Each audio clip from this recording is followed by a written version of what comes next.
नमस्कार, आप देख रहे हैं headline36.com और मैं हूं आपके साथ शिव शंकर सारथी। आज की अभिव्यक्ति की शुरुआत करते हैं सदर बाज़ार इलाके से।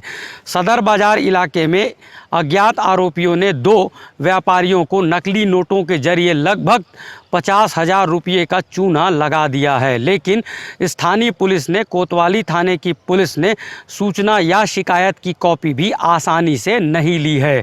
जिन 2 व्यापारियों को अज्ञात आरोपियों ने चूना लगा दिया है, उनमें से एक व्यापारी ने headline36.com को फ़ोन करके यह बताया कि 2000 रुपये के जो नोट हैं उसका सीरीज़ एक ही है। एक व्यापारी को लगभग 30,000 रुपये का चूना लगाया गया है और दूसरे व्यापारी को लगभग 24,000 रुपये का चूना लगा दिया गया है। नंद बाबा औसतन एक दिन में 3 से 4 पोस्ट करते हैं। फ़िलहाल उनके पोस्ट कोरोना, आयुर्वेदा जैसे मामलों से संबंधित हैं। उनके पोस्ट में सलाह भी होती है चीफ मिनिस्टर भूपेश बघेल को। सलाहों के साथ ही वह यह लिखना भी नहीं भूलते कि कैसे उन्होंने चीफ मिनिस्टर भूपेश बघेल को मैनेजमेंट, लड़ना और लीडरशिप के बारे में सिखाया। Home minister, DGP, IG, DIG या एसएसपी कितने भी बड़े तुर्रम खां हों, लेकिन थानों में मुंशी को कोई सीधी राह पर नहीं ला सका है। सदर पुलिस सूचना शिकायत से हमें भाजपा के प्रवक्ता गौरीशंकर श्रीवास की याद आ रही है।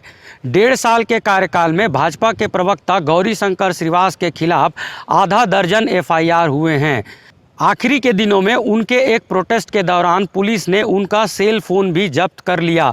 लंबे समय तक यह सेल फ़ोन उन्हें लौटाया ही नहीं गया। लंबे समय तक एक सेल फ़ोन को रखा जाना गौरीशंकर श्रीवास और उनके साथ प्रोटेस्ट कर रहे लोगों को सेल फ़ोन को रखे जाने को क्या पुलिसिया दादागिरी नहीं माना जाए?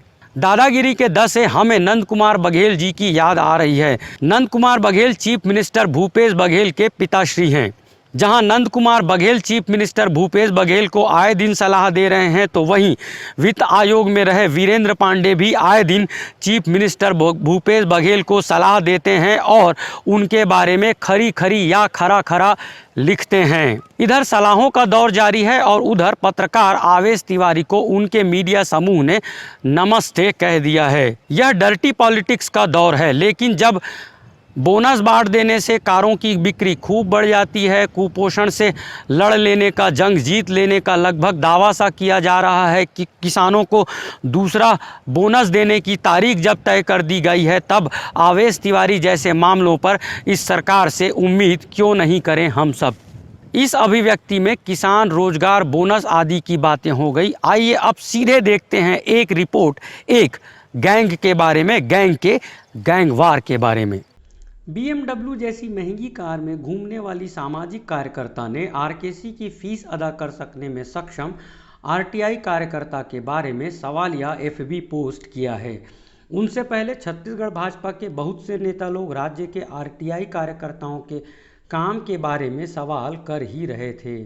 हाल के दिनों में एक पोस्ट यह भी हुई है कि शराब की लेबल पर आरटीआई लगाने वाला एक कार्यकर्ता लाख रुपये महीने का आदमी कर दिया गया है। भूमिका अब बहुत हुई, अब सीधे आते हैं पॉइंट पर। दरअसल चीफ मिनिस्टर भूपेश बघेल ने आरटीआई गैंग से आरटीआई और सामाजिक कार्यकर्ता कुणाल शुक्ला को सीधे उठा लिया। यह गैंग ब्राह्मण बाहुल्य है और गैंग के लोगों ने छत्तीसगढ़ भाजपा के दिग्गज नेताओं को अदृश्य रूप से कई बार धोबी पछाड़ लगाया है। महादेवघाट, तेलीबांधा और रामसागर पारा में कई बार गैंग के लोगों ने समूह में या अकेले ही करप्ट भाजपा नेताओं को धोया है। इनकी बिन निरमा धुलाई का फ़ायदा छत्तीसगढ़ कांग्रेस को भी हुआ। फ़ायदा कांग्रेस को हुआ है, इस बात से कोई कांग्रेसी इनकार नहीं कर रहा है, लेकिन गैंग से जब सिर्फ एक को उठाया गया तो गैंग के लोगों की स्थिति अजीब हो गई है। लखटकिया कबीरपंथी की मोहक मुस्कान, उनका बड़प्पन, उनका व्यवहार और उनका ज्ञान उन्हें गैंग की ज़रूरत बनाए हुए है। लेकिन शासकीय चिट्ठी की तेजी ने गैंग में फूट तो डाल दी है शायद। वैसे गैंग के सारे लोग बड़े दिल वाले हैं। गैंग के सभी लोगों का राज्य के बड़े छोटे पत्रकारों से रिश्ते अच्छे हैं। गैंग के लोगों में किसी को मीठा पसंद है तो किसी को समोसे। दरअसल गैंग में फूट की वजह सिर्फ लाख रुपये की तनख्वाह नहीं है। राज्य में डॉक्टर रमन सिंह के कार्यकाल में अरबों खरबों रुपये के विकास कार्य हुए हैं। कांग्रेस के मुताबिक बिना कमीशन डॉक्टर रमन सिंह के कार्यकाल में कुछ भी नहीं हुआ। इन कामों के दौरान ऐसा बहुत कुछ भी हुआ जो कागजों में कहीं नहीं है। इन कामों की खबर भी गैंग के पास है। गैंग में मतभेद कई बार हुए, लेकिन चूंकि सभी कूल नेचर के हैं, इसलिए हर बार मामला आपसी सहमति से बन जाता था।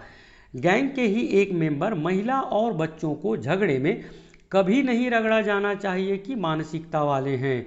यही बात सत्या और अब तक 56 जैसी फिल्मों में हम सुनते और देखते रहे हैं। यह गैंग मेंबर ठाकुर समुदाय से आते हैं। चंबल के डाकुओं पर आधारित फिल्म सोन चिरैया में ठाकुर, मल्लाह, गुज्जर और ब्राह्मण के बीच लड़ाई दिखाई गई है। यह फिल्म सत्य घटना पर आधारित है। पूछताछ के समय पंडित जी के मुंह पर कारतूस ठूस देने से ब्राह्मण सिपाहियों ने अपने सुपर ऑफिसर को डाकुओं के खात्मे के बाद गोली मार दी। फिल्म में छुआछूत, सड़क, अस्पताल की कमी और सामाजिक ताने बाने को आधार बनाया गया है। यदि आप लोगों ने यह फिल्म नहीं देखी है तो प्लीज़ यह फिल्म ज़रूर देखिए। मनोज वाजपेयी, आशुतोष राणा, सुकांत सिंह राजपूत और भूमि पेडनेकर की भूमिका आपकी पलकों को झपकने नहीं देंगी, लेकिन पलक झपकते ही राज्य में करोड़ों के खेल हो जाते थे। गैंग के पास बहुतों की कुंडली है। एक गैंग मेंबर ने मतभेद के बाद स्कूल फीस जैसी बातों को लिखकर शायद अपने को छोटा कर लिया है, लेकिन गैंग के कुछ लोगों को अब भी निगम मंडल की नियुक्ति का इंतज़ार है। देखना यह भी होगा कि इस फूट पर सिविल लाइन के आदमी का रुख क्या होगा। चौबे कॉलोनी का आदमी कब तक चुप रहेगा, और देखना यह भी होगा कि ठाकुर साहब की भूमिका क्या होगी। ये तो हुई बातें गैंग की। अब बात जरा छत्तीसगढ़ भाजपा की भी कर लेते हैं। जिस बड़े पैमाने पर छत्तीसगढ़ भाजपा इस गैंग को टारगेट कर रहा है, उससे एक सवाल यह पैदा होता है कि क्या भाजपा के लोगों को पढ़ना लिखना नहीं आता है, आरटीआई लगाना नहीं आता है? चूंकि पिछली सरकार की कार्यकाल की तरह क्या इस सरकार के कार्यकाल में भी वैसे काम नहीं हो रहे हैं? शुक्रिया, आप सभी का बहुत बहुत शुक्रिया। आप देख रहे थे headline36.com। आप सभी का बहुत बहुत शुक्रिया। यदि यह अभिव्यक्ति आपको पसंद आई हो तो आप हमारे YouTube चैनल को सब्सक्राइब करें और इस खबर को खूब वायरल भी करें। शुक्रिया, आप सबका बहुत बहुत शुक्रिया।